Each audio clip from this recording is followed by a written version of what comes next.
everybody, and welcome back to OMB Reviews. I am the critic who is a cynic. How is everyone doing this evening?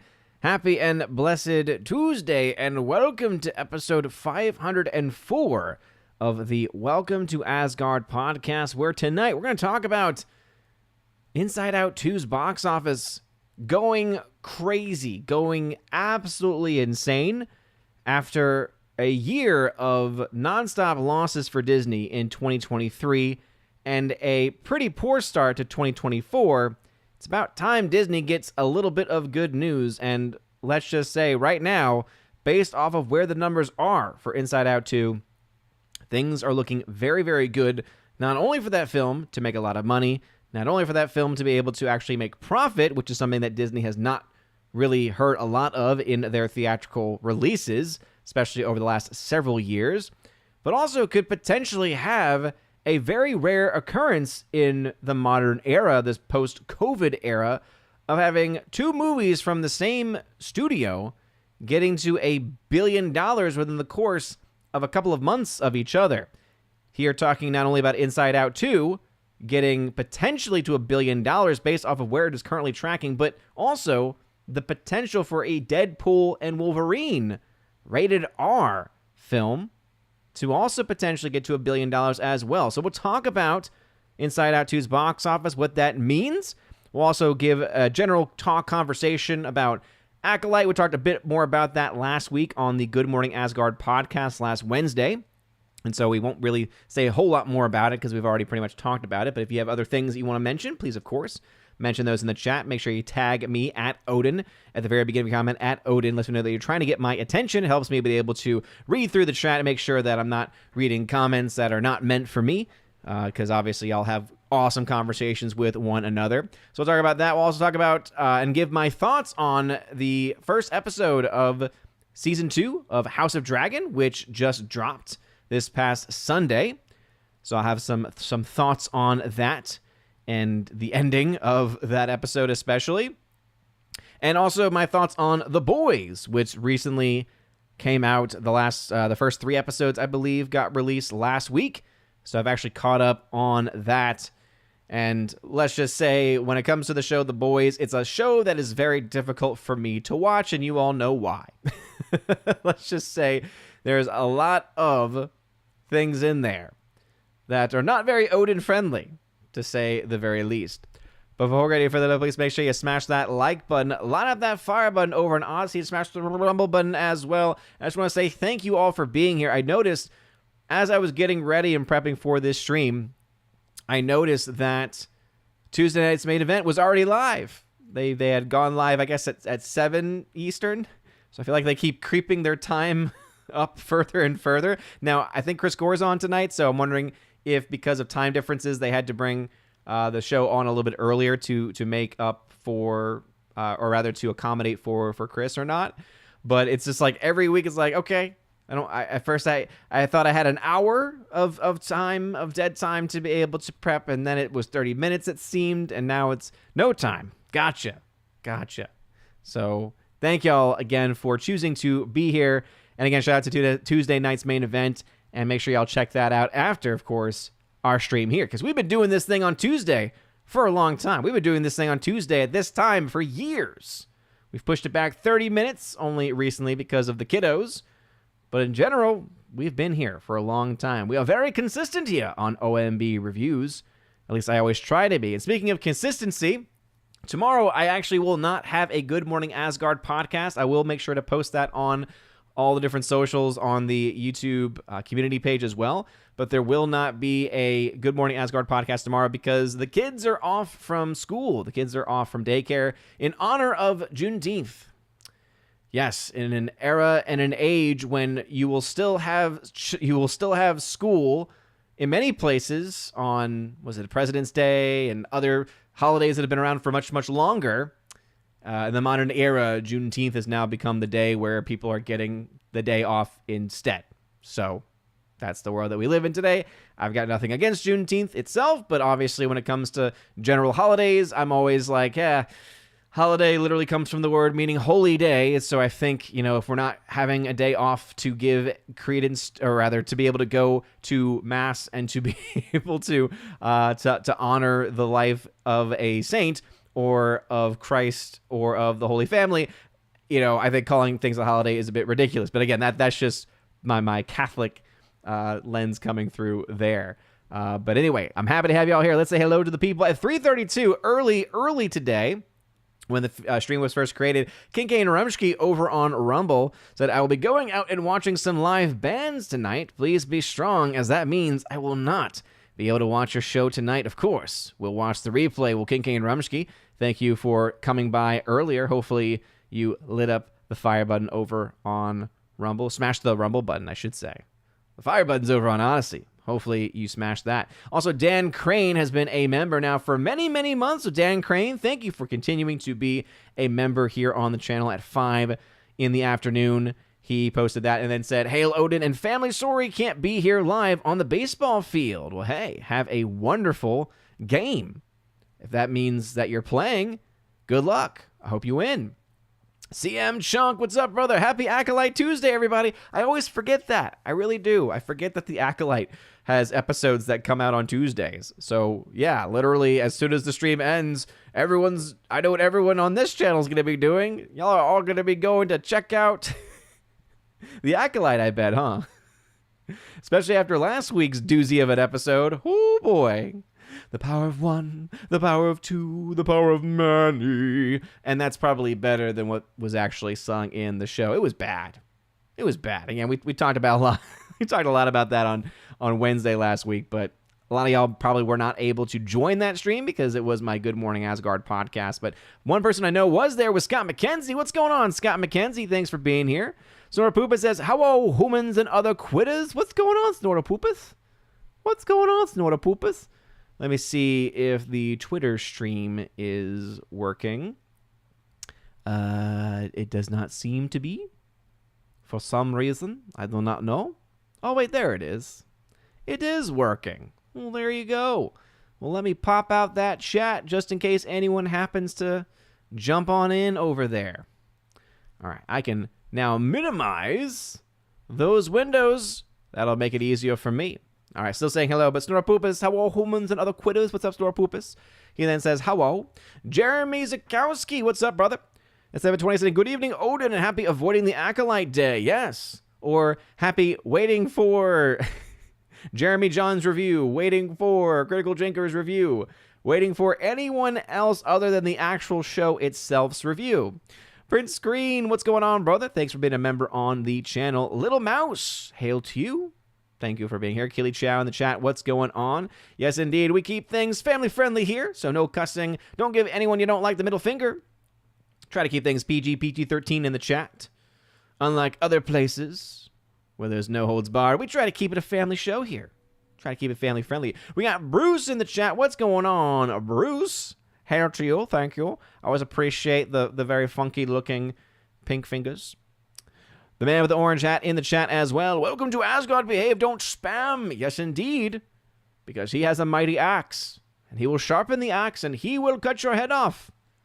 Of course, we are talking here about, metaphorical language, but don't test him. Don't test him. Kimberly G. Killian Shadowcat. What's going on, Kimberly G? Saying hello, Odin, and hello, Odin, and all the chat. Kimberly G, thank you very much. Always appreciate the love and support. And yes, indeed, the man with the orange, all of the chat. No paywalls here to get your comments read out loud. But if you, of course, want to support the channel, you can donate via Streamlabs or on YouTube through Super Chats. There's also the Hyper Chat donations over on Odyssey and the Rumble Rants. All of those are ways to support the channel if you so wish to. If not, just put @Odin at the very beginning of the comment, @Odin at the very beginning of the comment, at the very least. So again, thank y'all very much for being here. Keely Chow asking as usual, how are you, Thor, Freya, Baby Sif, doing? Everyone's doing great. The Lady Freya is out shopping at Target because she is trying to prepare for a big trip. So we are going, obviously, as I mentioned, the kids are off tomorrow, and so I'll be stay-at-home dadding tomorrow because the wife will still be doing her at-home work. So that should be interesting to say the least. Luckily, luckily they're awesome. Luckily they're amazing. So I'm actually looking forward to it too, because it's always good to get to spend that extra time with them. But we are going on a big trip. So I'm actually not going to be on Friday Night Tights this week. I'm not going to be on the Salty Saturday stream this week either, because we're heading to St. Louis to go see some family. I think I mentioned this the other day, last week, that my wife, the Lady Freya's grandfather, had passed away. And so we'll be going to see her family, to have a funeral, celebration of life, that kind of thing. And so please keep her and her family especially in your prayers. And also keep my kids in your prayers as well, because that's a long drive. From here, it's not too bad to St. Louis, but then we're doing a further trip to go see more of her family, some older family especially. Again, makes sense for us to be doing that, especially with things going on with one half of her family. With this happening, we're going to see the other half of her family in Tulsa. So we'll be going from St. Louis to Tulsa, and then from Tulsa, after a few days, we'll then be coming back to Chat. And so that second one especially will probably break into a 2-day route, because, yeah, it's crazy. It's crazy. That's why actually part of the craziness of this past weekend, of this past Friday, actually, where I was on a little bit late, things going crazy. I had stuff going on at my son's preschool. But I got a van. That's right, everybody. That's right. Odin now has as everyone's been saying, the soccer mom van. It's actually really, really cool, though. I would not have gotten it if it was just lame altogether. But it's one of those Siennas, one of those fancy Siennas that can go like 600 plus miles on a single tank because of the hybrid engine technology, which I think is pretty cool, especially when it's, again, a van getting that kind of gas mileage. I'm just like, wow, that's just kind of amazing. It's got obviously a lot of storage space. It'll be very helpful with future road trips, future meetups, things like that. So I'm excited because it's great for the family. We really needed it for this trip, especially because that's a lot of time in the car. We needed a lot more space. So we were taking care of that. Going through Carvana, of all places. First experience with Carvana. I will say the online experience, not too crazy about it. But once we actually got to the car and those people interacting with them directly, they were awesome. They were fantastic. So if you've ever gone through or have thought about going through Carvana, I can say it's a mixed bag. 2024 movies. What's going on? Portugal. Caralho. Well, what's going on? Scott McKenzie has been a member at the Citizen of Asgard level for 24 months in a row. Thank you very much. Good sir. Appreciate you. I am JMAS. What's going on? Carl Jacobs. Hello to you. We got Mr. Roy, who's a member. Hello. Hello. Forever Sci-Fi. Hail all. Hail to you.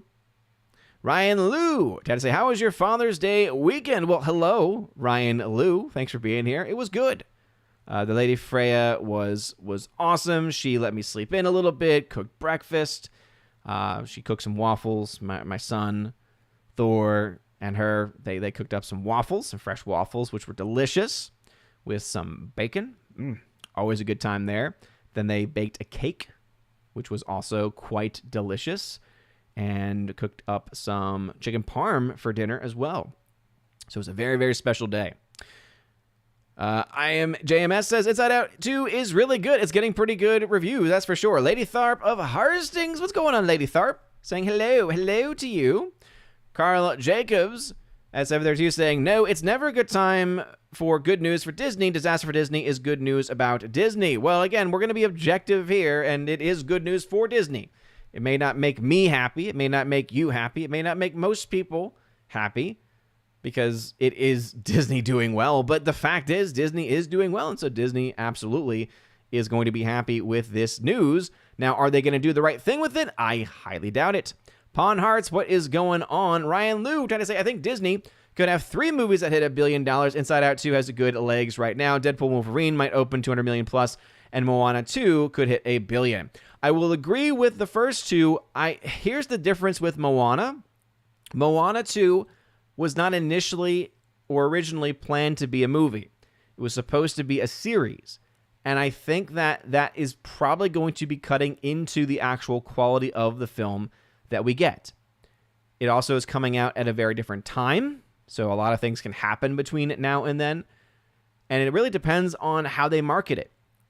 Right? With Inside Out 2, Even though the marketing wasn't necessarily pervasive, it was effective. They were getting it in the right places. They were doing the right thing.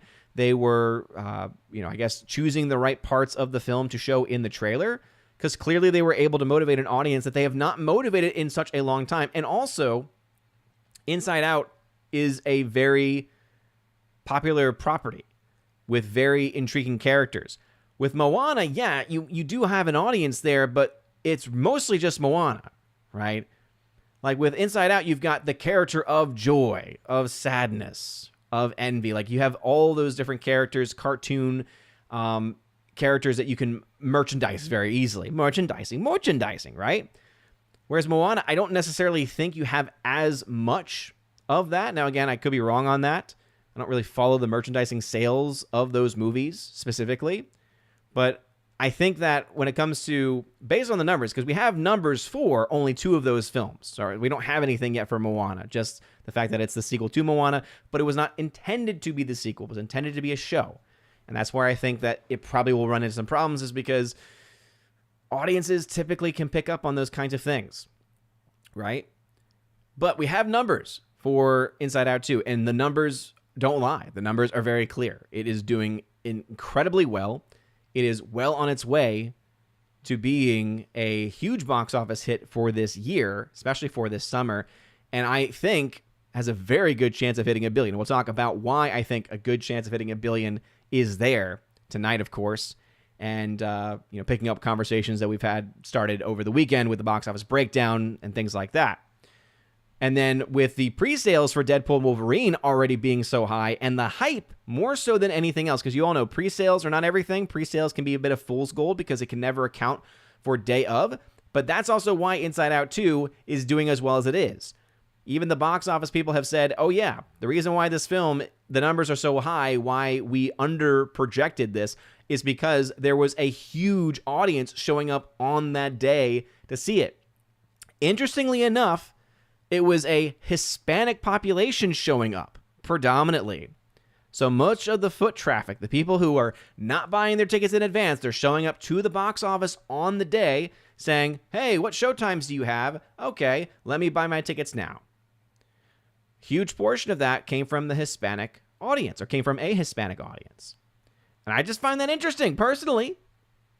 With certain demographic shifts across our country over the last several years, especially, I don't know. I'm just saying. Gary Banjo Sandwich Worthington. Hello, bro. What's going on, Gary? Hail to you. Scott McKenzie. All the cool folks are in this chat. G&G has nothing on your analysis. Well, thank you very much, Scott McKenzie. I do appreciate that. Icthulu, good evening and happy Tuesday. Good evening, Icthulu. Thank you for being here. And thank you for being a friend. Prince Green. Now that Slim Shady is back, we need him to diss the Acolyte. Yeah, I saw his music video and song where he takes back on the Slim Shady persona, which was interesting because I thought, wow, Eminem's actually doing something relevant. Has he dropped his TDS stuff? Because it was kind of getting crazy. Snorter Poopus, oh yes, I'll be watching the Acolyte. Not. I don't blame any of y'all. Twisted Reality, what is going on? The Morak, what's up, Morak?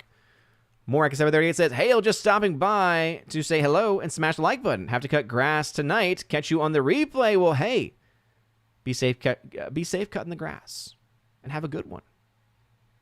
I did that last week. Soul Assassin, what is going on? Hail to you. Kimberly G says, Odin, you'll be crossing my state, Missouri girl here. Nice. Yeah, I don't know what the route is. Because I'm obviously trying to, St. Louis. I don't know why I said it that way. Oh, I don't know what kind of route I'm taking that would bring me to, that's right, because it's already in St. Louis. St. Louis is already in Missouri.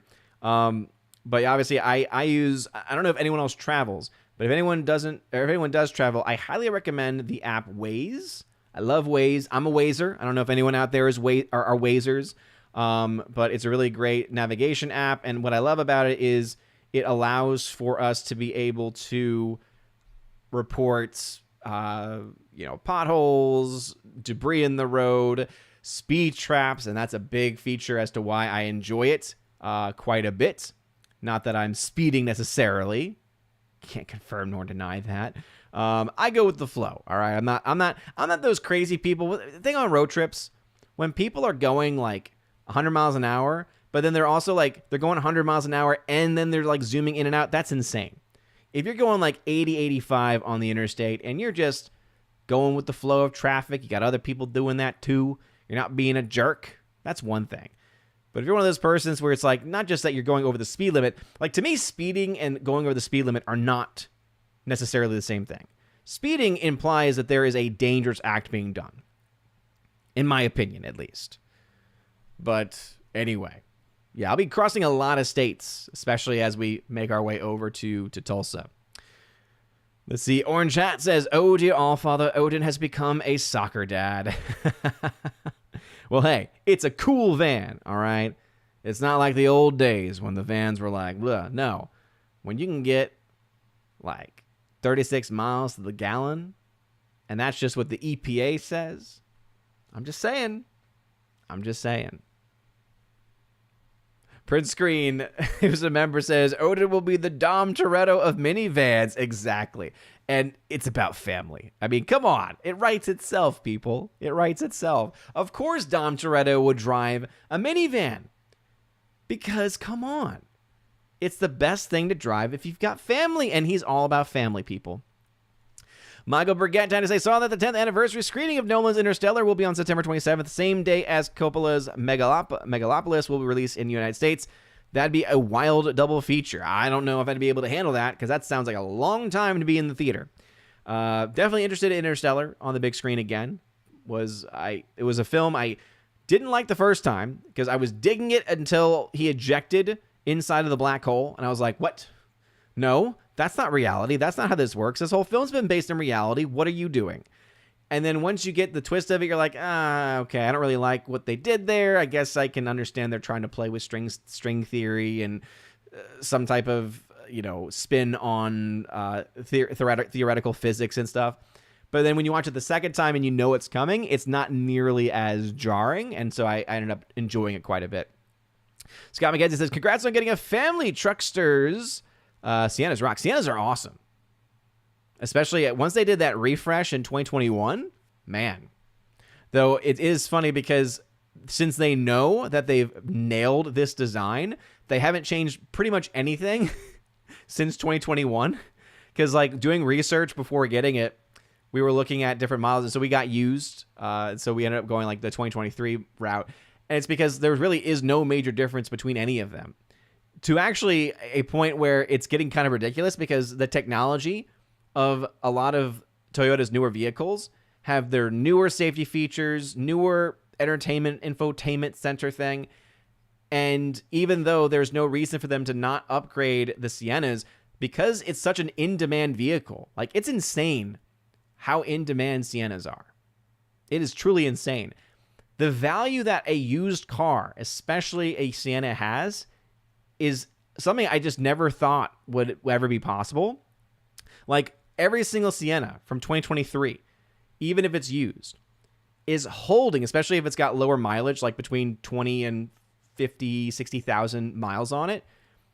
It's just like 1,000 or 2 underneath what the original MSRP was. That's insane. The old days, the old adage used to be, okay, as soon as you drive it off the lot, new car, your value drops significantly. By the time you trade it in or whatever, you've lost the vast majority of your value. But the fact that in, just a couple of years, like it actually still holds the value that it does, it's kind of amazing. Lady Tharp, started watching anime with Studio Ghibli movies. Great studio, by the way. I've watched 11 of them so far. I've liked My Neighbor Totoro, Kiki's Delivery Service, Castle in the Sky, my favorites. Oh yeah, I have actually never seen Kiki's Delivery Service or Castle in the Sky. They're ones that I want to watch with baby Thor, because I think that he would enjoy, especially Kiki's Delivery Service. But once he gets into a mood with certain films, he doesn't want to try anything new. So, My Neighbor Totoro is one of his favorites, though. So, yes, Totoro, by far one of the best Miyazaki films, one of the best Studio Ghibli films by far. By the way, reminds me, over the weekend, because of it being Father's Day, we were able to convince him to allow us to watch something new that Daddy got to choose. So he watched a Goofy movie for the first time. Man, I had not seen a Goofy movie in forever. That's a great movie to watch on Father's Day, I think. Gary Banjo Sandwich says, the man with the van, safe travels, indeed. Keely Chow, congratulations on getting the van. Thank you. Kevin Davis, what's going on? Forever Sci-Fi. Oh, just struck me as the type to order the blue sports wagon. Nah. My main thing is what can get me the longest distance on a tank. Range is like one of my key things. Obviously, safety and all those other things are important, but most things have those these days. But yeah, like as far as like extra things, total range is a big thing. And then storage capacity is another one. And that one has both in droves. See, Peter Ferrialo, what's going on? Hopefully I said that right. Victor Fontaine, come fly with me. Come fly away. What's going on, brother? Kimberly G says, take I-44 and go to the new Buc-ee's in Springfield. You'll get to Tulsa on I-44. I've actually never been to Buc-ee's. Maybe we'll have to make a Buc-ee's visit on this trip. All right, let's go ahead and talk about the news. Thank you all for y'all's patience as we got through those initial comments, but it is time now to talk about the topics in the title of this video. So starting off with Inside Out 2. This is the article I wrote for GeeksyGamers.com over the weekend. It says, Inside Out 2 destroys projections and has a solid chance of crossing $1 billion. That's right, a solid chance. And based on the Monday numbers, I would almost be tempted to say, I think it's a guaranteed $1 billion film. All right, just in case you haven't seen the latest numbers, it dropped only 44%. That's a very good hold from Sunday to Monday, making $22.2 million, in fact, on this past Monday. Now, remember, even though there's obviously a lot of kids who are out for school for the summer, there's a lot of parents that are still working. So you are typically going to still see some drops during the week. But this is also a strong Monday when you are going to have a discount Tuesday, as of today, that will probably also severely favor Inside Out 2 as well. So do not be surprised to see another big double-digit day for this movie on the Tuesday, meaning this movie will be close to $400 million worldwide by tomorrow. Right, when the numbers get updated tomorrow that include the Tuesday numbers, remember, those are just the domestic ones. That's not including international. If you conceive of what the international take probably is going into Tuesday, you're looking at it being close to $500 million, and it hasn't even been out for a full week yet. So if you're getting to $500 million in about a week or less, okay, you're pacing pretty well at that point. The question is going to be how much higher, how much beyond $500 million is it going to be by the end of next weekend, right? But Inside Out 2, doing very well. Right? As of right now, as recording this video, as of recording of this stream, $333 million worldwide.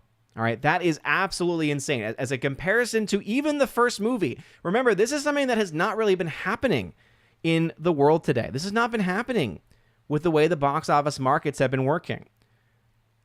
Almost universally, any new film that is a part of an IP, that is a part of a franchise, almost any single one of them has done significantly worse in actual ticket sales compared to their previous films, compared to their previous counterparts.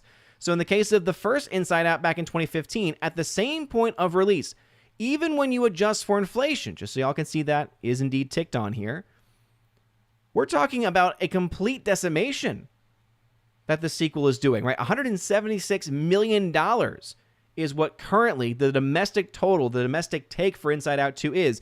At the same point of release, the first film had $129 million. So right now, this movie's got what, almost a $50 million advantage over the original film, even when you adjust for inflation.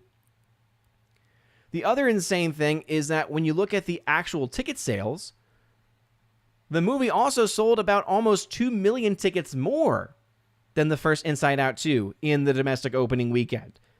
And that's the other place, too, where we have seen significantly, even when films have done better. right? Even when you've had a better opening weekend on paper for a movie, because of the way ticket sales work, because of the rising in ticket prices, you would still see the older films win out, right? You would still see the older films have a much higher ticket sales total for their domestic opening. But this is a very rare exception where actually Inside Out 2 had a better opening weekend than even that of the 2015 film. And not just a better one, a significantly better one. Again, 50 million or so advantage at this point of release is not something to snuff at.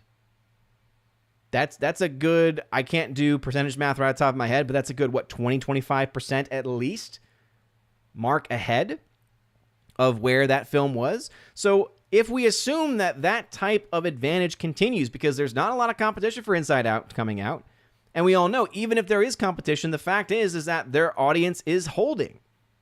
That Sunday to Monday hold is showing us that. If that continues, though, guess what? The first movie, $455 million domestic total. You can see now why there were some projecting after this weekend that we could see Inside Out 2 get to around $500 million domestic. When you're getting to $500 million domestic, it doesn't matter what year that is. If you get to $500 million domestic, the chances of you getting to $1 billion are very, very high. In the international world that we live in today, where you have so many huge releases in different countries, so much time, so much attention, so much money is being put by Disney, by these production companies into these other nations. And when you have that much money being put into them, that's why you see almost all the time a split, almost 60-40, between international getting and giving more money than the domestic. One of the reasons why they probably have to do that is, as you all know, because they get a lot less money from the international market. Now, in my mind, that's kind of silly because you're like, yeah, I see that you want to get more money from them because that's the only way you're going to actually be able to get anything from them, because the more you get from them, that small percentage take that you actually have, that 40% cut that studios get from the international markets, it can be, not nearly as limiting. For me, it's like, okay, why not just try to do everything you can in the domestic market, because you get a 55% cut of that market. So why not put more money and effort into that market instead when you get a higher yield? It doesn't make a whole lot of sense to me. But again, I could see why, and I could see a situation where someone could explain and hold that position of why they do it that way. The fact still remains, though, again, if this movie is tracking where it is, if it has a strong week 2 hold, if there is nothing that sweeps the legs out of this movie, and right now there seems to be no indication that that's going to happen, and not just domestically, but internationally. Remember, internationally, this movie only opened in about 30 countries this past weekend. There's still several major markets it has not yet opened in. It's opening in those markets this week. So over the course of this week into next weekend, and then I think maybe the next week too. So over the next couple of weeks, you have many more international markets that are now going to be coming into play. Some of them are actually major markets. So if we thought the international total got about $140 million in its opening weekend internationally, if we thought that was impressive, just wait until those new markets come into play.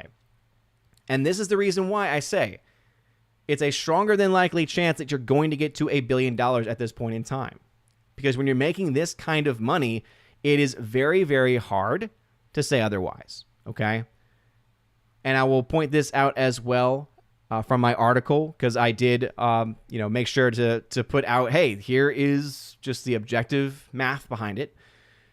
And this is from the article. It says, the last thing I'll say about Inside Out 2 is the chance of it hitting $1 billion. I have talked before about how on average, most films make about 30% or about a third of their entire box office globally in their opening weekend. So that is indeed a stat that is interesting to look at. When you compare the global opening for most movies, especially big releases, you'll notice they tend to be close to about a third, all right, on average. Obviously, there could be some that have a higher percentage, especially if there's a massive drop-off after the fact. And there's some where it's actually even smaller. But on average, about 30%. So if we assume that this film has some pretty good holds, as right now that seems to be indicating to be the case, then this would, again, pan out. And I think that it's probably going to be above average performance. But even if it was just an average performing film down the line, 30% hold would indicate, guess what? It's guaranteed to make at least $900 million based on the numbers that we saw from this past weekend, right? If it has an average result. When you factor in that this opening weekend is so far above the initial domestic projections, and remember that the film has not yet been released in several markets, there is a lot of evidence to indicate that $1 billion is almost a sure thing. The only factor we still do not know is how well Inside Out 2 will hold over the next week, and especially during its second full weekend. With positive word of mouth and reviews, there is little reason to doubt that by the end of next weekend, we will be talking about how quickly it reaches $1 billion rather than whether it will or not. And I still think that that is true. I still hold to those words that I wrote for this past weekend. I think that once we get to this weekend, it will no longer be a will it hit $1 billion, but how fast will it get to it? As I said, if we're already getting to the point where if you add in the theoretical, and I say theoretical because the internationals don't always update weekly, right? They don't update during the middle of the week, for instance. If we assume, though, it's tracking as well as it is domestically, we're talking about it getting close to $500 million in the course of the next couple of days. Okay? So if it's already there before the weekend numbers come in, and then you've got new international markets adding in, meaning that that hold internationally is going to be a lot stronger. It's going to be an artificial hold because it's going to be not just the hold from the other markets it's already opened in, but also all of the new markets and the new cash flow from those markets. Add to that what will likely be a strong domestic hold, because if you're dropping Sunday to Monday in your first days of opening, right, of only about 40% from Sunday to Monday, that's really good. So expect to see a pretty strong hold, probably in the 40s, maybe low 50s, between the first and second weekend for Inside Out 2. And if that continues, that means that, yeah, you're going to see probably a 75 million plus second weekend. So you're going to see 75, 85 maybe million dollars for its second weekend if it has that 50% or so drop. So now we're talking about it being closer to that $600 million range internationally by the end of its second weekend. And so again, once you get to that point, it becomes almost a sure thing that you get to $1 billion. A lot of things can happen between now and then, but what say you? Personally, I think the chances are well above 50%. I would say there's probably a 75% chance that it hits $1 billion. And when you especially factor in that there is another film from Disney through 20th Century Studios coming out this year, Deadpool and Wolverine, which has even better pre-sales, even better word of mouth, even more hype than anything that Inside Out 2 has had. And this is the kind of numbers you're getting for Inside Out 2. As long as Deadpool Wolverine is actually a good, fun movie and good word of mouth, that film, I think, also will likely be a $1 billion film. And that will be a $1 billion rated R film. So you have a situation where Disney could have $2 billion movies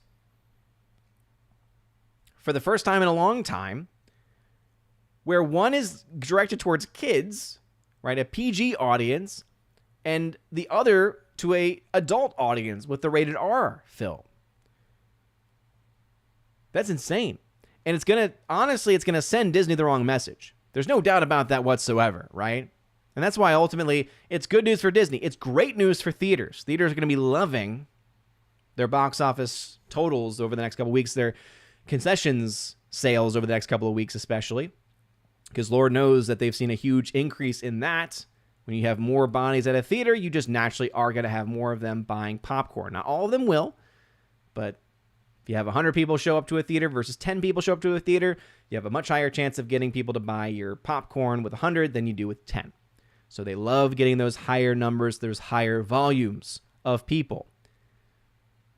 But also the fact that you have a company that has lost so much and yet has a chance of being able to make a decent amount of profit. They're going to mess it up, though. They're going to get the message wrong.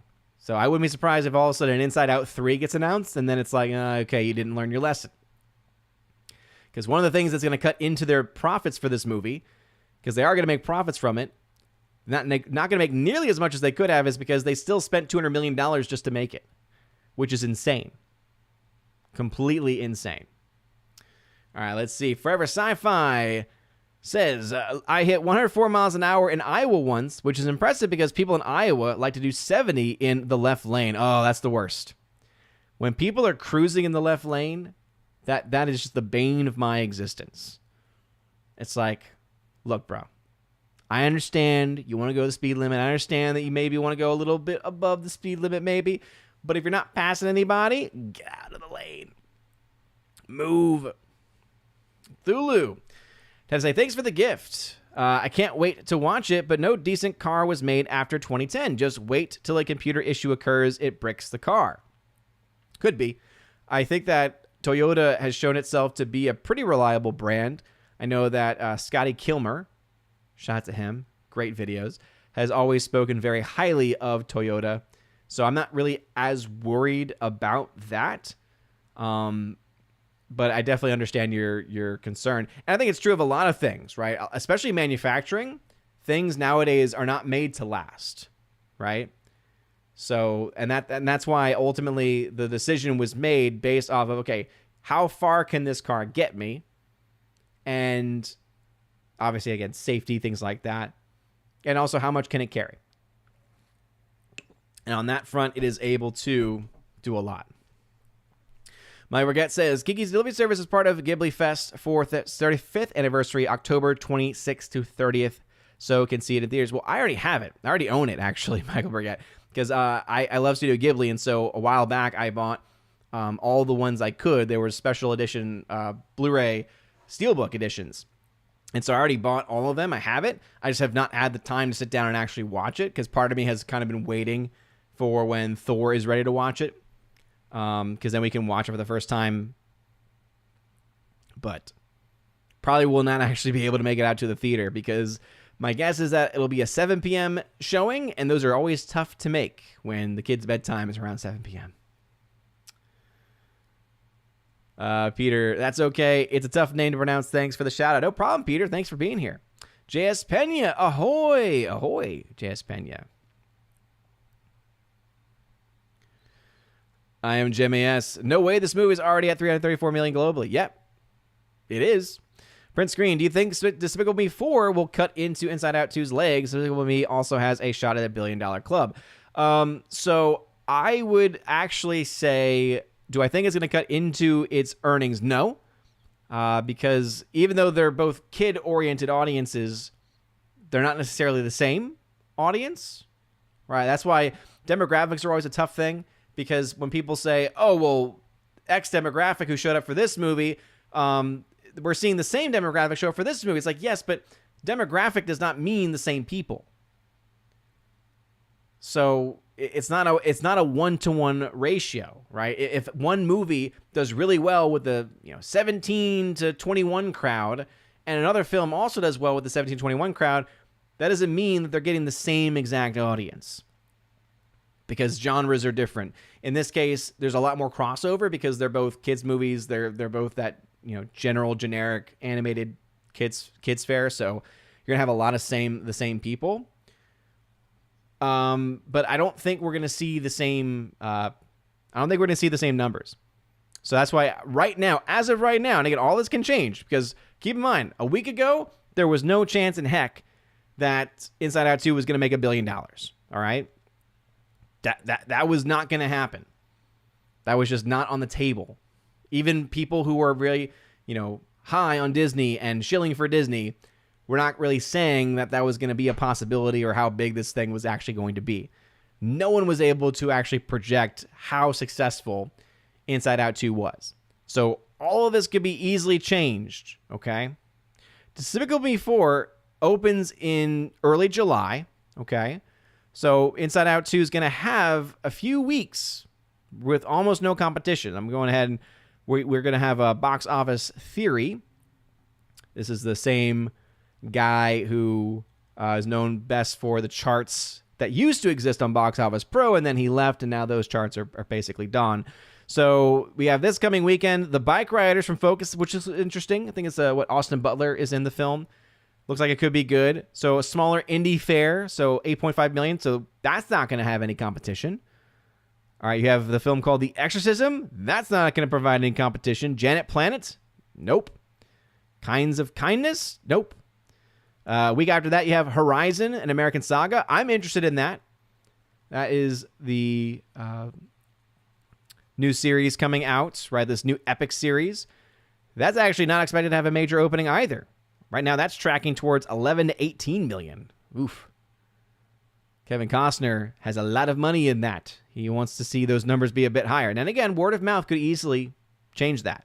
A Quiet Day was tracking towards 42 to 51 million, so a decent opening, but nothing fantastic. Despicable Me, though, is tracking right now 61 to 74 million dollars. So remember, even going into the weekend, the tracking for Inside Out 2 was still tracking between 85 and 115 million. And it ended up doing a good 30, 45 plus million better. So assuming a similar run there, we're still talking about maybe Despicable Me 4 having a chance at 100 million.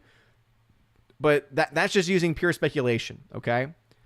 The total domestic range right now, projection-wise, the top end is 326. You're not making $1 billion off of a 326 domestic. So as of right now, I would say the chances of a Despicable Me 4 billion-dollar chance, very little, if not non-existent. But that's just based off of right now, based off of current tracking. It's one of those mathematical impossibilities based off of the current numbers. Now, if it pulls an Inside Out 2, though, okay, then the whole game changes. It's kind of how all this stuff works. You have Sound of Hope, which I do have an early access copy of. I hopefully have a chance to watch it. And I still haven't seen Sight, which I have an early access copy of. Shout out to Angel Studios for sharing with me those screeners. But I have time has just been insane. I've been doing so many crazy things trying to trying to get rosaries made and everything. But that's not going to really provide competition for it. Maxine, that's not going to provide any competition for it.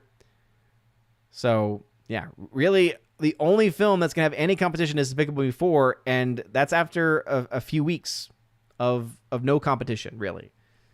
And as you all know, I say this all the time, competition does not always guarantee that you're going to have numbers, have smaller numbers.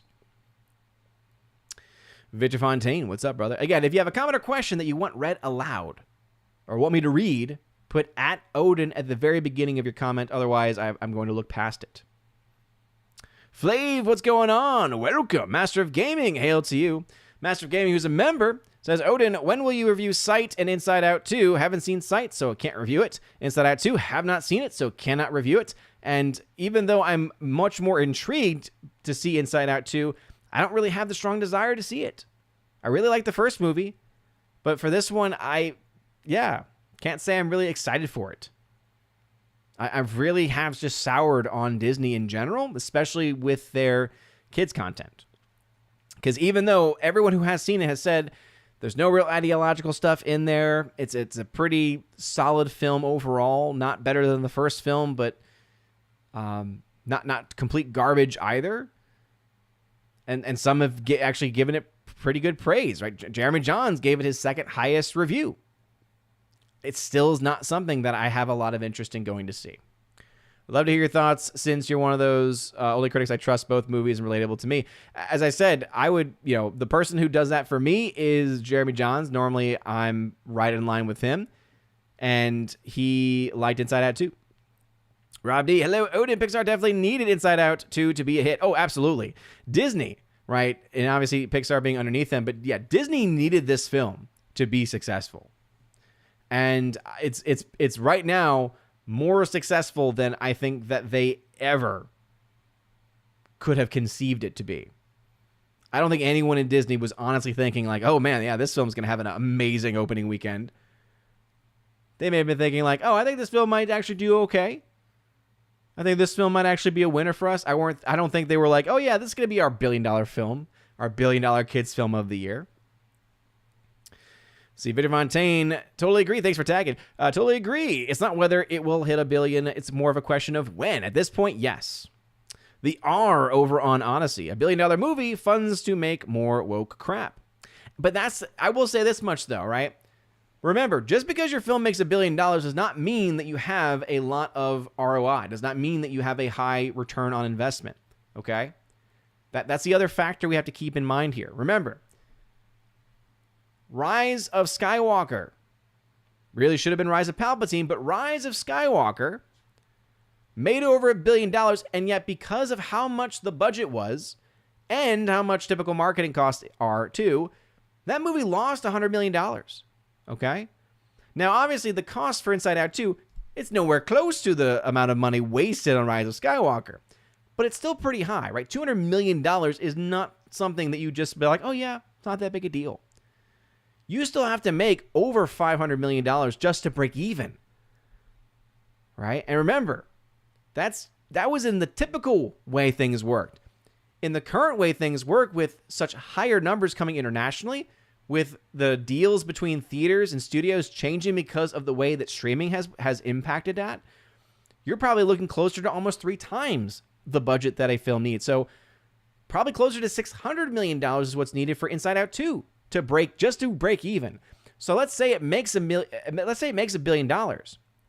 Okay, depending on where that money is made, will determine how much actual profit that they're getting. So the film, I think it has a good chance of getting to $1 billion. And I think, again, totally agree. I think it's not a matter of if, but when at this point. But even when it does, that does not guarantee mass net gain profits. So if it makes a lot of money, if it makes a huge portion of its money internationally, guess what? Those profits are going to be a lot smaller because it gets less of that money back. So you could have the film make $1 billion, and yet it only makes maybe $100, $200 million in net gain profit. Again, that's not nothing. That's good. But remember, you put in $200 million production budget, probably at least $100, $150 million into your marketing. You obviously want to make that back, but you also want to make enough so that you can fund a future project. That's why you look to a film like Barbie or a film like the Super Mario Brothers movie.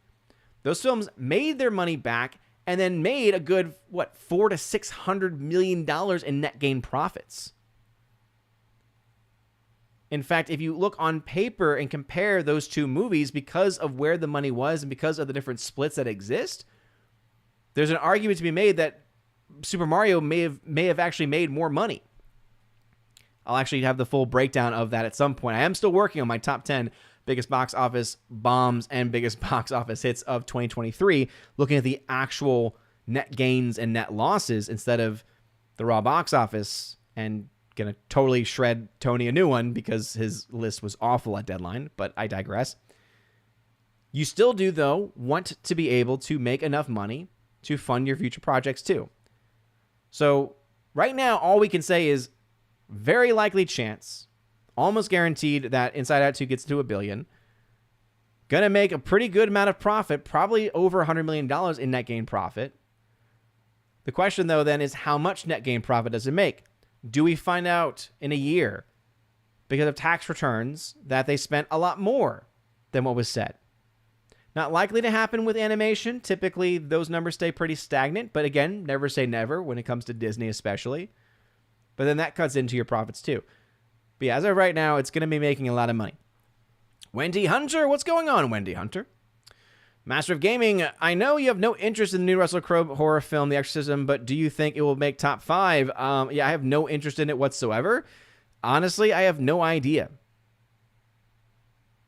I mean, even Box Office Theory is not giving it any.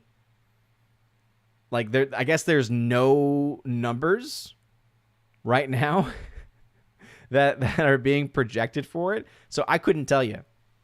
I'm not that audience whatsoever. I have no interest. Wendy Hunter says, sorry I'm so late. I'm recovering from surgery. I hope your surgery went well. I hope it was successful.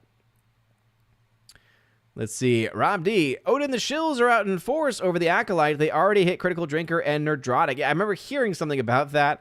As you all know, I'm not as active online on Twitter, social media, compared to where I was in previous years, just because for mental health, it is so much better to stay away from that garbage. So I don't know exactly what happened, but I'm assuming they got hit with like content warnings or things like that. And I will say this much, okay? It's one thing for Gary to get hit by something because of what happens on Friday Night Tights, because there's a lot of things where I'm like, yeah, I could see that. I could see why the comments made by a lot of the people on our panel can get you in trouble. But if you're talking about just about his generic content, I mean, there really is nothing that goes like crazy. It's all within, I would say, like a sensible, reasonable position. And then you take from there Critical Drinker, and you're like, okay, that doesn't make any sense whatsoever. Because Critical Drinker has evolved to such a degree where he is, as many have said for a long time now, right? He is actually respected by many in Hollywood. People actually cherish and look forward to and find important his view. If Drinker likes something, it has an impact. If Drinker doesn't like something, it has an impact. So they care about what he has to say. So that's the one where it's like, man, come on. But even for Gary, it's like, if you look at most of his stuff, it's like, that doesn't make any sense either. Come on, Gary's just an old man. Leave him alone. Leave the old man alone. All right. Back into the chat. Print Screen is a member saying, between Deadpool, Inside Out, and Despicable Me 4, we could have $3 billion films this summer. As I said, I think Inside Out, again, almost guaranteed. Deadpool, I would say almost guaranteed based off of the early numbers. The only thing that could sink Deadpool at this point is if the movie's not good. If the movie sucks, if the movie does not get good word of mouth, then it could have a huge opening and then, whoop, disappear. Despicable Me 4. All right, that's the fourth film in the Despicable Me franchise, and then the whatever film in the whole Minions stuff. So honestly, I would not be surprised if that has a much lower opening than Inside Out 2, because again, think about 2015 is when the first Inside Out comes out. This movie, 9 years later, is the sequel. All right, we're in the age where we're all tired of sequels. We're all tired of unoriginal content. But remember, there's going to be a lot more people that will have very fond memories of the first Inside Out movie who are saying, oh, there's going to be a sequel? Potential. Remember, that's what happened with The Incredibles. The Incredibles 2 was not good. The Incredibles 2 was a big disappointment, at least for me. Big letdown for me. That film, though, did gangbusters because it was a sequel to a beloved film that people have been wanting for a very long time.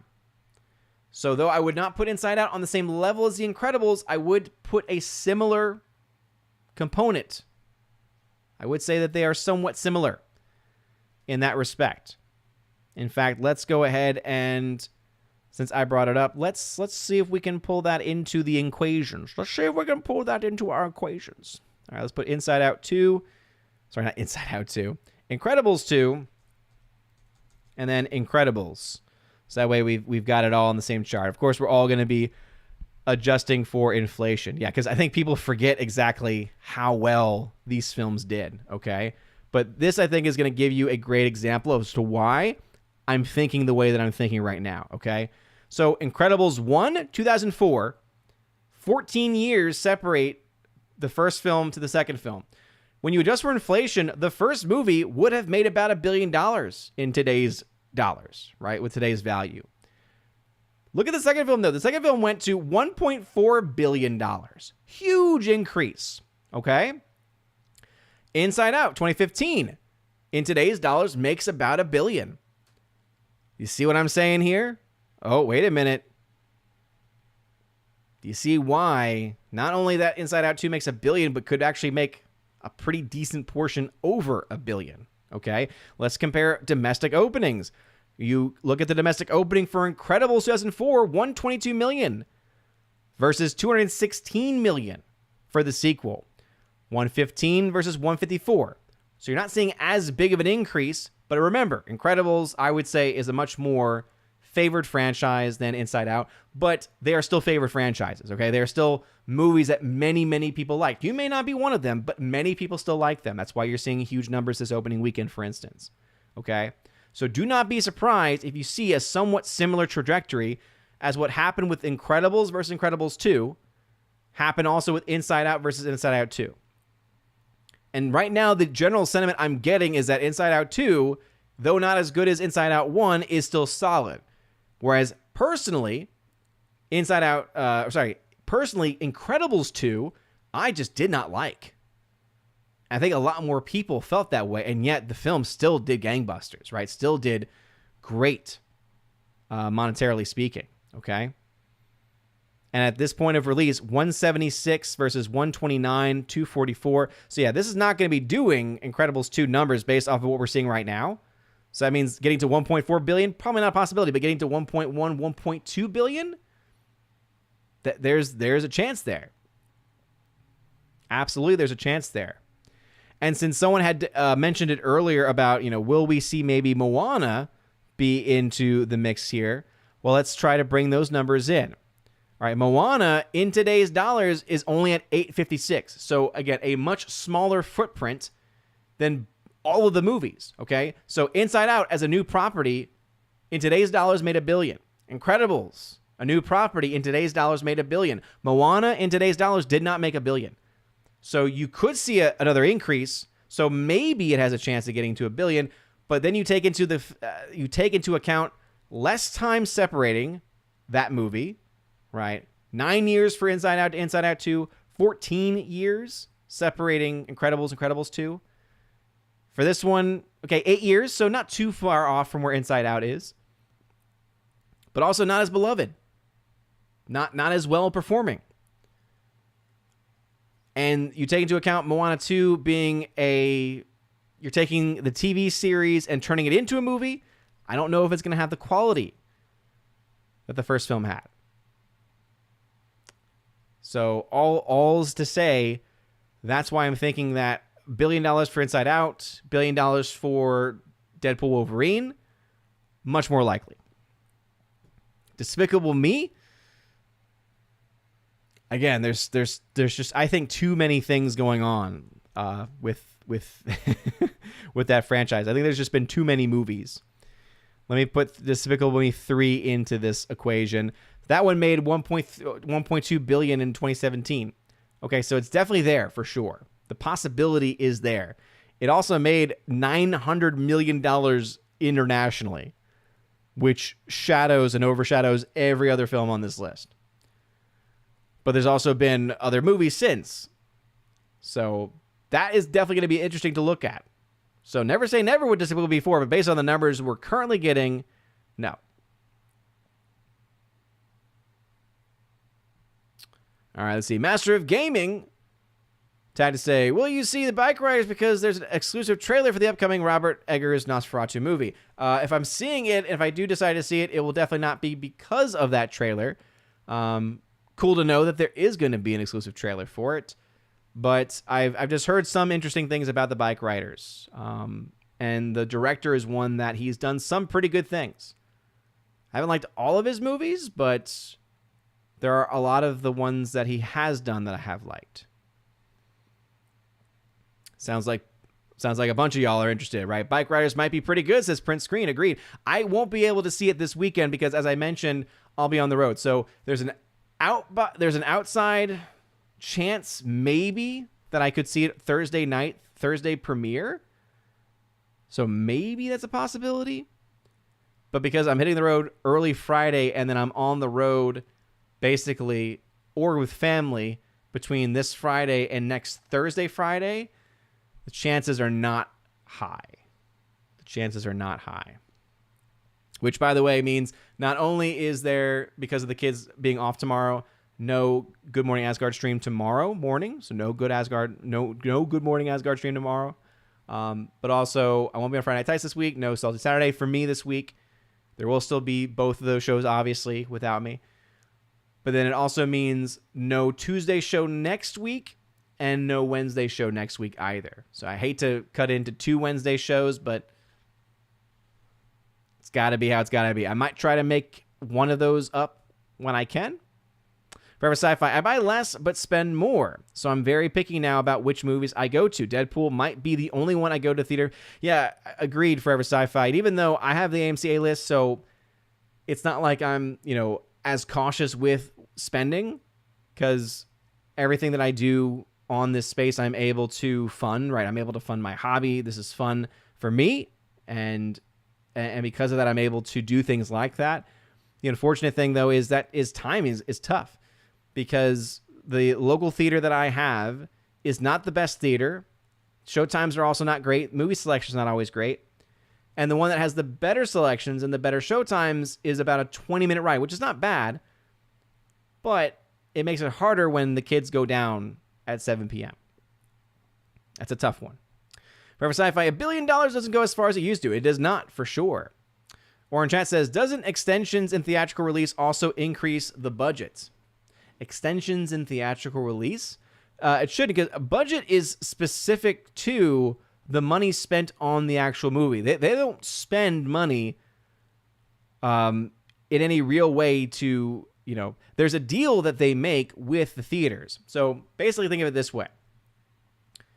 Disney especially has always played hardball with theaters. They're actually one of the worst companies for theaters.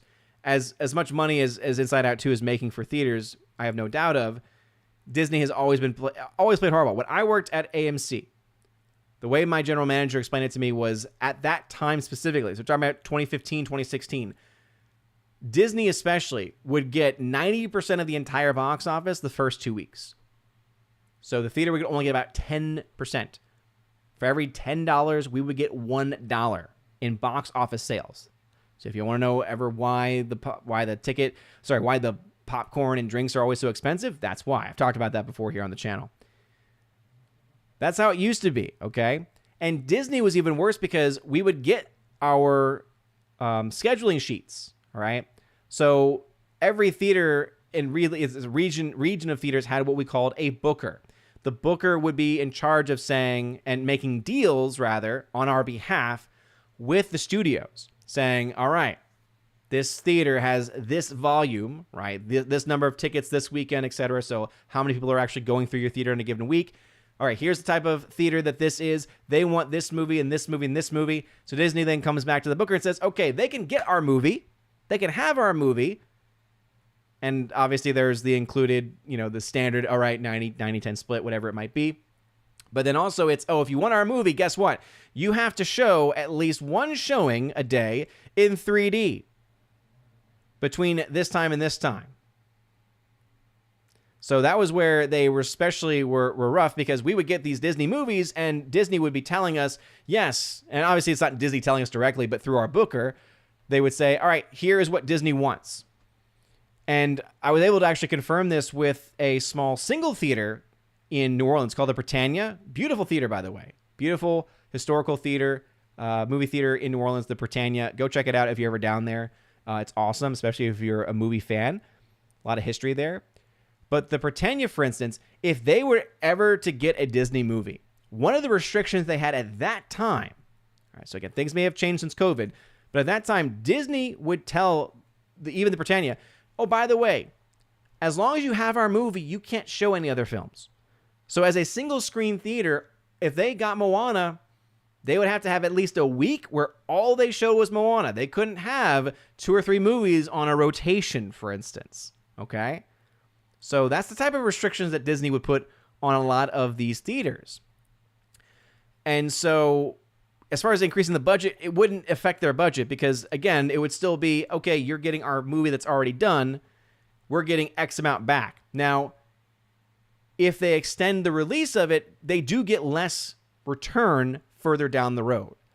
So let's say you're in week 4, 5, 6 of release. Now most of that money is instead going to the theater, or at least a huge portion of it's going to the theater instead. But that's just cutting into your profits versus anything else.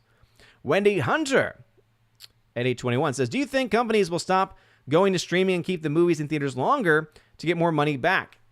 It's tough to say, Wendy. It really is, because there are some companies that have been able to figure out how to get the best of both worlds. A great example of that is what they did with the Five Nights at Freddy's movie.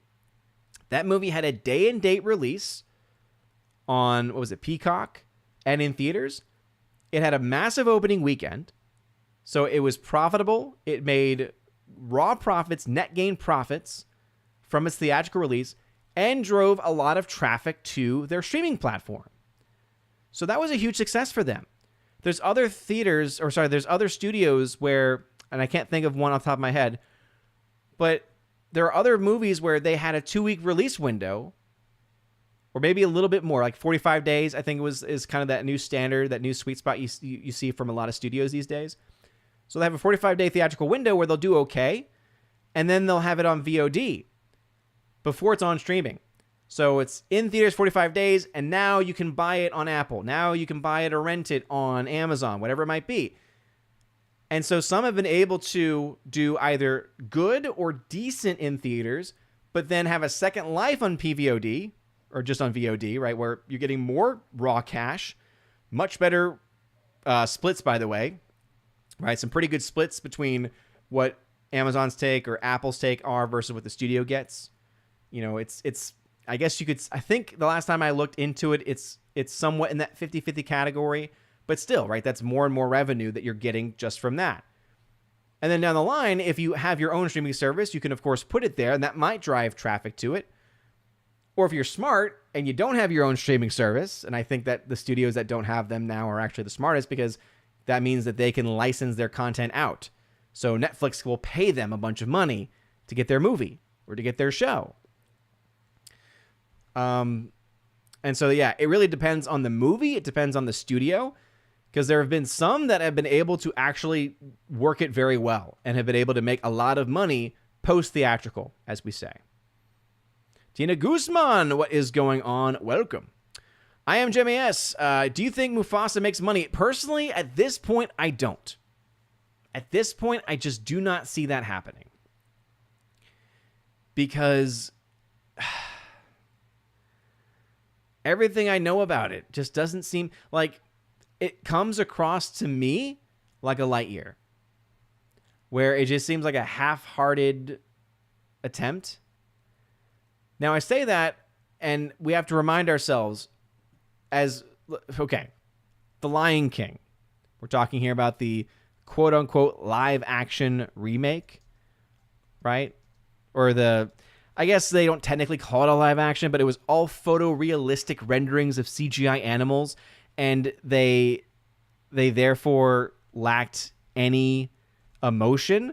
Like, you would hear emotion in the voices, and because they're actually photorealistic lions and other animals, you're like, okay, what I'm hearing in the voice, you cannot see on the face, because animals do not emote like that, right? But the 2019 Lion King made $1.6 billion. So I say it won't make money, and yet I cannot deny the fact that somehow the 2019 film made $1.6 billion. It made $1.1 billion internationally, $543 million domestically. That's also before you adjust for anything. Not that it would be a huge difference, but still, we're talking about 1.6 to 1.8 when you adjust, maybe. Production budget, $260 million, though, right? So that's why the return on investment for that movie is only really high, because it made $1.6 billion. Had that film only made $1 billion, ooh, that would not have actually been good for that film because of how much money they spent. Let's see. Shen Hong over on Rumble. What's going on, brother? It was Looper. Oh, the Looper fiasco. Okay, yes. Thank you for reminding me. It was Looper who made some comments about Critical Drinker, Nerdrotic having a bigoted opinion. They have since pulled their video. Yeah, almost immediately, it seemed. But once it's out there, you can't stop the signal. And so I don't know if it was Gary or if it was someone else had screen recorded the video, and so it's out there. But yeah, kind of crazy. HyperDex13, what's up, dude? Welcome back. Says, hello, my brother. Speaking of Incredibles 2, which was a prolonged disappointment, I hope that Metroid Prime 4 game will be good 8 long years. Yeah, for your sake, I do as well. CM Chunk. Looper accused Gary and Drinker of spreading hate and bigotry over the views of the Acolyte. Looper then pulled the video because of the backlash. Yeah, what was interesting, too, was Looper tried to do it in a way that was very scummy. So it wasn't like it was some guy on there saying, yeah, this Gary guy and this Critical Drinker, they're just a bunch of big... It was like there's been a lot of negative reaction to this. YouTube commenters like Nerdrotic and Critical Drinker have fed into this. So it was obviously an attack, and it was obviously all complete garbage too. It was a terrible take. No logic to it whatsoever. But at least to their credit, it wasn't meant to be a even a Scotty Boy Mendelsohn style attack, right? But yeah, totally ridiculous, totally unfounded, and hey, they pay the price, it seems. Tina Guzman, Disney doesn't want you to see negative reviews, and Drinker and Gary have huge platforms. Agreed. Cthulhu, can we talk about the worldwide decrease? I would hesitate to assume the global total of what? 829. I don't know why I said the time out loud. It's 8. The comment was made at 8:29. It is 8:45. So we got about maybe 10 minutes. But he says, can we talk about the worldwide decrease of what? I need context. Do you mean of Inside Out 2? Do you mean of the potential drop for Inside Out 2? I don't know. Let's see. Master of Gaming, do you think Sound of Hope will replicate Sound of Freedom since both are about protecting kids? I don't. Because Sound of Hope, from what I remember, is about foster care. So it's not about the reason. There were so many things that fed into Sound of Freedom being this surprise hit that it ended up being. And a big part of it is because it dealt with trafficking. Sound of Hope does not seem to go that same route. So do I think it'll do well? I hope it does well, because it seems to be telling a very important story. But I think it is dealing more so with a family that is taking in hundreds of kids, which is an amazing thing. But it's obviously very, very different. It's not about taking down a crime ring. It's not about exposing something that is so evil in our world and then having the backlash against it to try to silence it in many ways, okay? There's just something to that story, right? There's just something to that dynamic that was able to really give it life. I don't see that same thing happening with Sound of Hope. Obviously, I would love to be wrong on that. I would love for the film to see the same success, but we have to look and see every other Angel Studios film has not done anything box office wise. They've honestly all been pretty big disappointments. I mean, Cabrini had a massive budget and didn't make anything, and I thought that film was great. I heard great things about The Shift, but that film didn't do much at the box office. Sight, I've heard mixed things more so about that movie, to be honest. A lot of people saying it probably shouldn't have been a full theatrical release. It probably would have worked better in another format or a smaller length of time. But none of those movies have done really well, especially compared to projected budgets either. So no, I don't think it has any chance of getting to that level. Wendy Hunter, you will be missed on Saturday. I will miss them for sure. And everyone in the chat. Michael Regat, studios negotiating with movie theaters pulling a Hulk Hogan. That doesn't work for me, brother. Yeah. And the most ridiculous thing was we would get the booking sheets, and because all of us would get access to the booking sheets, and then typically for us it was our senior manager who would actually create the schedule. And all I could think of was, man, this has to be so annoying for whoever's making the schedule, because Disney would be, again, so petty, where they would be like, oh, your theater has a 3D screen? Is that true? Wait, you've got 5 3D screens? Oh, okay. All right, we want 3 3D showings a day. We want 1 in the morning time, 1 in the afternoon, and then we want 1 in the prime time slot. Now, luckily, they wouldn't dictate times. They wouldn't say you have to have it exactly at 7 p.m. But prime, right, the prime show time... the prime show times would be, I think, it's been so long since I've seen these sheets, but I think it was like anytime between 6 and 8 is like a prime, like for a movie to start. That is when most people show up to a movie. So those are the prime time slots. But they would still say, yeah, you gotta have a 3D movie, at least 1 showing of it during this prime. It's like no one, like barely anyone would show up to it. And then you would also, when I'd work box office before I became a supervisor and I got to see some of the behind the scenes stuff here. When I was working box office, it was always frustrating even for me, because people would show up during this prime time of the theater and they would be like, oh, I want to go see this movie. And it may have dissuaded them from buying it because I did not want them to spend money they should not be spending. I would tell them, oh, by the way, just so you know, this is a 3D showing, and that does mean that the price is X. And sometimes that would be enough for them to be like, oh no, that's way too much. Or they would at least say, oh, it's 3D? No, thank you. Which is also a great response, because I hate 3D. It's all ridiculous. But yeah, it's kind of crazy when you see how much stuff they do to get these things. Lex Ludendi, what's going on, Lex Ludendi? Ahoy, that is all. Missed you at the Dallas meetup. Wish I could have been there. Wife needed me, though, and family comes first. Shen Hong, streamers get more money from ad revs than peeps and seats. Why they added ads to ad-free accounts. Theaters can't compete unless they start doing the same. Well, keep in mind, right, they do have ads that do play before the actual trailers start. So there's some revenue there. The big thing, I think, with theaters, and we've seen some of those contracts changing, obviously, but one of the things that theaters need to start doing is they need to start providing a better experience. If you're going to, because the theaters and studios obviously work together to help determine ticket pricing to a certain level, right? Because different markets are going to merit different prices because of how many people are there, what you can conceivably ask for because of taxes and things like that. But what theaters need to start doing is, okay, if we're going to ask, especially in New York City, right? If you're asking for $20 for a regular ticket, which is insane, right? The amount of money that you spend. You need to make it a $20 worth experience. And that's not just that you need to have movies that are $20 worth of experience. You need to at least have a theater that has good seats, that are comfortable, a screen that has a bulb that is not on the brink of death and flickering, a sound design, and just the speakers themselves that are working, that are giving you that experience. So what theaters need to start doing is they need to start improving the theater experience.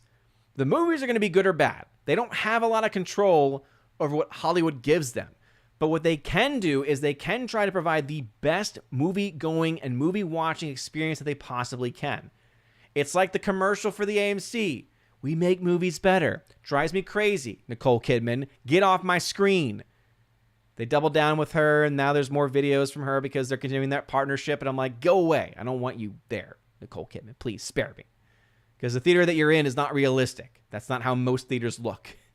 They picked a very perfect-looking theater for you to go to in your high heel shoes and your pantsuit or whatever the heck she's wearing in that. But I digress. They need to improve the movie-going experience, though, because most people, and I'm sure some of y'all in the chat feel the same way, you're like, why would I want to leave my house? I've got a great theater system at my house. I've got a great TV. I've got a great projector. I've got a great sound system. What are they going to provide for me other than maybe a bigger screen? That's what the theaters need to start working on, because they're not being able to give the experience that matches the amount of money that people are spending. Michael Baguette, Sony has said they are an arms dealer and they focus on theatrical and then license out content to streaming to make money. Yeah. That's how you do it, though. That's why Sony is in a much better position than some other companies, because even if their film in theaters does not make a lot of money, because they can sell it after the fact to a streaming service, they can make their money back from that. By the way, Tina Guzman, thank you very much for the $5 super chat. First one of the night. Thank you very much, Tina Guzman. Keep up the great work, Odin. Love the content. Smiley face, thumbs up. Well, Tina Guzman, thank you so very much for that super chat. It does mean a lot. Appreciate it. Heartbreak Ridge. What is going on? Nadia, what's going on, Nadia? Hello. Hello. How art thou? Hybrid X13. The only CGI animal movie that would get me to the theaters would be a Harambe Lives sequel. Harambe Lives greater than The Lion King. There's a Harambe Lives movie? I've never heard of this. Hardwick, have you seen Piers Morgan's Kevin Spacey interview? I know of it. I have had no interest in watching it. I don't care. Orange Hat, just have a Biden moment reading the time and the comment. Yes. I suppose I have. How dare you compare my mind to that? Icthulu, yes, sorry, Inside Out 2 has significant decrease in international revenue. Wait, what do you mean? I don't know what you're trying to say, Icthulu, right? I'm trying to figure out what you're trying to say. Are you trying to say the splits? Because I've already talked about that. I've always been very open about they get a lot less internationally. If you're saying that there's a huge dip in what they are making, right? Like there's a huge dip in opening weekend versus second weekend. That's not going to happen for this movie. And again, if for anything else other than it, because it could have a strong hold naturally in the markets it's in, but what we're going to see is the total number. And that total number is going to be artificially higher because it's getting released in new markets. So that's an extra, however, tens of millions of dollars that were not previously accounted for that are now going to be brought into the equation. But you're talking about international? Yeah, absolutely. That's why as of right now, what we can say is $334 million, it still has a ways to go. But there is a path for the film absolutely to make its money back and then some. Right? Because as of right now, let me go and see if I can pull this on the screen. As of right now, right, at $334 million, because it gets 55% from the $176 million it's made domestically. $157.4 million is what is made internationally. It gets about 40% of that. Obviously, China is 25% on its own. So right now, it's around $139 million in the red. But it's also only been out for a few days. And the chances of that getting cut in half by this weekend are very high. So that's why I think ultimately, yeah, we're going to see the film do well. I'm trying to figure out, again, what you were trying to say there, though. Let's see. Orange Hat, gotta run. The bar room is calling, not y'all. Yeah, have a good stream. We're going to be wrapping things up here. Hybrid X13, just curious what happened to the Valks, Tina and Stephanie B. So Stephanie B had to retire, had to step down because she was working real life, doing too much work real life to be able to keep up. So shout out to Stephanie B. And Tina B, she unfortunately had and she shared this on Discord, on Gilded, in other places, and she comes in from time to time as well, but she had a stroke. She's fine, but it impacted her eyes. And so her eyes have been ever improving, ever increasing. But that was a big part of why she had to step away also. But again, ultimately, both of them had to step away and step down. Print screen, the Nicole Kidman AMC commercial is bad, but nothing was worse than the Regal movie lines commercial. Hey, you guys, I don't go to Regal. I'm an AMC guy. I've obviously been to a Regal before, but I don't actually know that one. Xian Hong says, good seats and sound. Next, you'll want hotels that don't smell like cigars and Chinese takeout. Theaters need it, though. They can't really continue on without having something. Let's see. Cthulhu says, there is a clear decrease in international revenue compared to Inside Out 1. Disney reputation has ramifications. What do you mean by that, though? Are you trying to say that the opening weekend international was less than the opening weekend international for Inside Out 1? Because I don't see that number anywhere. I'm still trying to figure out what you're trying to say. or is that what you think is going to happen? Because keep in mind, international market, maybe in some countries that might have an impact, but now you also have the footprint internationally that now exists, even over the past 9 years, has increased quite a bit. So, that's why we look at it in that way. But looking back to the comparison chart, I'm trying to see what you're seeing, man, okay? So, Inside Out 2, the first Inside Out made around $631 million. That, again, that's by the end of its run.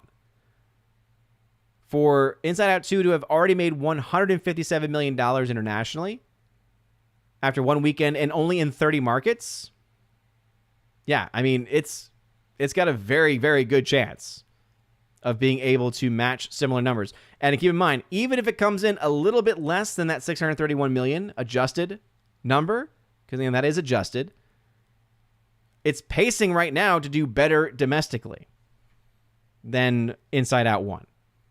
So I'm still trying to figure out what unless you have an opening weekend apples for apples comparison, there isn't much there in what you're saying. Just trying to get that out there. Shen Hong, is Inside Out in China? Thought Disney was on their naughty list. I believe Inside Out 2, last I checked, is slated for a release in China. They were for quite a long time, but they have been getting releases there for a while. Yeah, 6/21 is their release in China. 6/21. Cthulhu says international number has decreased compared to the past. Thank you so much for looking at the numbers. Again, there's nothing that has decreased in Inside Out 2's case, is what I'm trying to say. Again, I'm still trying to figure out what you're trying to say.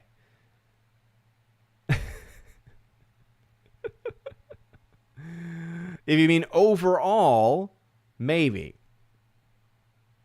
But it's still too hard to say at this point. Go Panthers says the R. Absolutely. I will say, before we end the stream, giving my quick thoughts on a few things. So someone did mention this in the chat. And of course, I always want to shout out Critic List, because Critic List is amazing. But if you wanted to know the general sentiment of people that are movie fans, people that are of all various stripes, many people from the Geeks and Gamers community, but also many just general fans, right? People that are going to be liking things that typically you may not find people like me enjoying, for instance. It's a good mix. That's why I like the site a lot, because it's a small community, but it's also a very passionate community, and it has a lot to go for it. A lot of things going on for it. 13 people on the site have seen Inside Out 2. The overall rating is 87%. So it's gotten a most excellent rating in the general sentiment. Just going through some of the reviews, right? You have most of them being in the most excellent territory. In fact, the lowest score on the film has been a rad score from Max Vision, who says, good, not great, but a solid start for Pixar to earn its stripes back. So it sounds like it is a good time. So there it is. House of the Dragon. I have seen the first episode of season 2, and I have mixed feelings on House of the Dragon episode 1 of season 2. One, I think that the show, the production design of the show is phenomenal. You are in this world and you feel it. You feel like you are living in this world at this time, in this fantasy.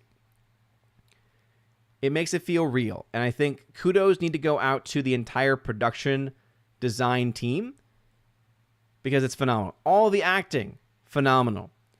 The story, most of it I thought was actually pretty good. Most of it I actually did enjoy. There's some things in there, for instance, the relationship between Olivia Cook's character and all the, like, it's not like crazy graphic sex stuff, but that stuff bothers me. It's like, really, just you don't need it in there.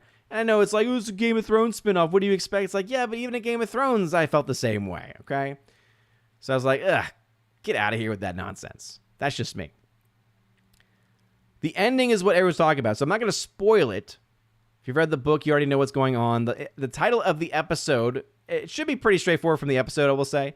The title of the episode is A Son for a Son. I really hated the ending. And it's not because, it's not like the book.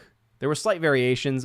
The changes, honestly, it was like, that's one of those changes where you can justify that with a different medium, right? From the transition from a book to a show. It's like one of those changes that it's not like a major, like, it's not like this was supposed to happen and now something completely different happened. Instead, it was this was supposed to happen. It did, but the way we got there was a little bit different. So it wasn't as bad in that. But I hated it because it was very difficult to watch. It's one thing where, and again, there is definitely some bias here for sure. Or I should say there's definitely some issues, but I think that you'll see where I'm coming from. It's one thing where you're watching a fantasy show that's hyper violent, and you're watching The Red Wedding, and so you're watching adults killing other adults. It's another thing when you have what happens in this episode. So I didn't like it for that reason. And again, sure, it's what happens in the book, but the fact that it's something that was even conceived of troubles me immensely. I mean, there's one thing when you have graphic violence. There's another one where you have just pure evil. I don't know how else to explain it. But overall, this is a show that is very much getting a lot of praise. And technically speaking, I think it's one of the best shows out there right now. Writing-wise, I've got a couple issues here and there. And the ending, again, bothered me, troubled me quite a bit. But then again, that's probably the response that I should be having to that. The Boys. So this is a show. This is a show where I have a mixed relationship because I like the actors in the show, especially the actor that plays Homelander. But man, oh man, this is not a show for Odin. There's way too much sex and nudity garbage. And that's what it is, garbage. And it's gotten so political. It's been political from the beginning, but it's gotten so politically one-sided, especially, where it's just very, very hard to keep watching. But again, I do like a lot of the actors that are in the show, and I do like the actor that plays Homelander. I think he does a great job in this role, playing this psychotic superhero who thinks he's a god. So nothing really has changed at this point. So if you kind of fell behind on the boys and you weren't watching it because you thought it was being a little bit too political, it's going to continue doing that. And I think it's hitting it even more in this season, especially. There's a character, in my opinion, a character change where they take a character that was clearly heterosexual and now he's gay. That's how again, everything from the previous, I was like, wait, what? What? No. What? Silly. Nonsense. Oh, and this came out in June. I wonder if that had anything to do with the decision to do that with this character. And again, maybe I'll know more about that than I do, but that's how it came across to me. And then, of course, the Acolyte is garbage, and everyone thinks it's garbage. And this is the most amazing thing I've ever seen. 28 people have reviewed the Acolyte on Criticlist. 12% score. Heinous. It has brought together all sides of the equation. It's amazing. All right, last comments, and then we will wrap things up. Lady Tharp, hockey is on. Have a good night, everyone. Yes, indeed. It's the Stanley Cup Finals, I believe, so whoever's cheering for whoever. Hope it goes well. Hope you win. Cthulhu, Odin, have a wonderful night and wish you all the best. I still trying to figure out exactly what was being said, but thank you, Cthulhu. Appreciate it. Mr. Grant Gregory AI. What's up, Mr. Grant Gregory? Welcome back. Hello. Greetings, Odin. Long time, mate. Hope you and the family well. Hope you are doing well. Long time no see. Glad to have you here. Been hearing your name in the chat. I've been listening a lot to, shout out to Culture Casino. I've been listening to his 6-minute dailies when I can. All the bonus time. Is that where I'm hearing your name? Or is it on the Salty Nerd podcast? Forget.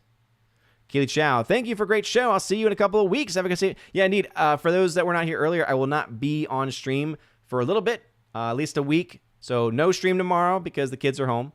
No stream next week, either Tuesday or Wednesday, because I'll be on the road. Lexodendi, don't forget to drop a like. Indeed. Abomination, whoa, Inside Out 2 got a higher rating than House of the Dragon Season 1. Yeah. Abomination, or is that's House of the Dragon overall. They don't have it broken down by season yet. That's something that I know Blaine is working on. Shout out to Blaine. The sound of it. Oh, goodness. Yeah, seriously. If you're talking about like the sound in that episode of House of the Dragon, yeah. Oh, ugh. No. Not good. Like button smash. Thank you for great stream. Have a good night. You too. Forever Sci-Fi, have a good one. Storpoopus, thank you. Hyperin, thank you very much as well. And that's going to be it for me, ladies and gentlemen. So thank you all again for being here. Make sure to check out the Tuesday Night's Main Event stream, which started earlier than usual, I think. I don't know what their new start time is. But check them out, of course, if you have not done so already. And I will be posting my schedule for the next week up on the socials and on the community tab. So that way y'all know what's going on. But thank you all again for being here, for being amazing. I'm going to go try to see if I can find some dessert. I don't have any ice cream, unfortunately. But I think I've got like cookies, little milk, be really good.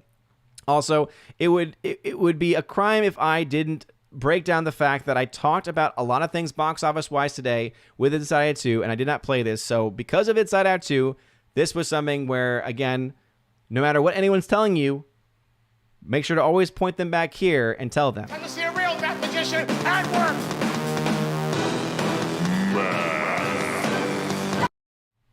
They want to see a real mathematician at work. Send them here for the math. Anyway, you guys are all amazing and beautiful people. Have a wonderful rest of your evening. A blessed Tuesday, a blessed week. And I'll see y'all when I see y'all, probably at the end of next week. As always, God bless.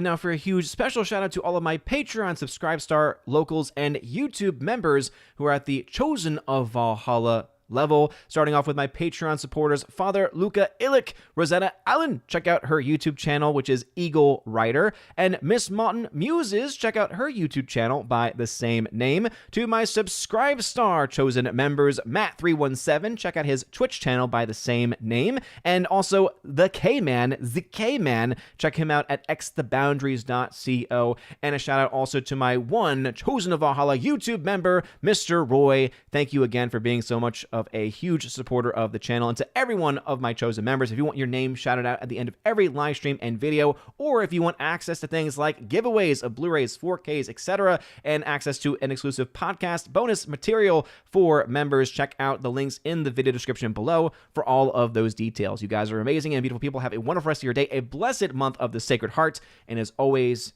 God bless.